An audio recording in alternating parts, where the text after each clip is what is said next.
Hi friends, ఈరోజు చూసారా ప్రకృతి ఎంత బాగుందో, ఈ వాతావరణం ఎలా ఉన్నది చూడండి. మా పొలం ఎలా ఉన్నది, ఎంత పచ్చదనం ఉన్నది.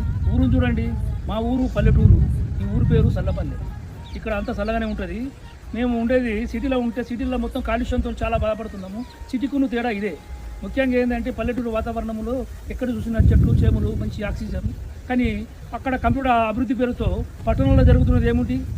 పట్టణాలలో వెహికల్స్ పేరు మీద గాలి కాలుష్యము, తాగే నీటి కాలుష్యము, ఎన్నో రకాల కాలుష్యం నుంచి మనము పదవి విరమణ తర్వాత ఇక్కడ ఈ ఆర్గానిక్ వ్యవసాయం చేయాలని ఇప్పుడు ఆర్గానిక్ వ్యవసాయం చేస్తున్నాము. ఈ ఆర్గానిక్ వ్యవసాయంతో నేను బాగుంటాను, నా ఊరు బాగుంటుంది, నా ప్రకృతి బాగుంటుంది, టోటల్ బాగుంటుంది. దయచేసి మీరు ఈ డెవలప్ అభివృద్ధి పేరుతో ప్రపంచ వినాశనానికి కారకాకుండా మొత్తం ఆర్గానిక్తోనే మనం ఉండవలసిందిగా కోరుతూ ఈ మెసేజ్ మీకు ఇస్తున్నాము.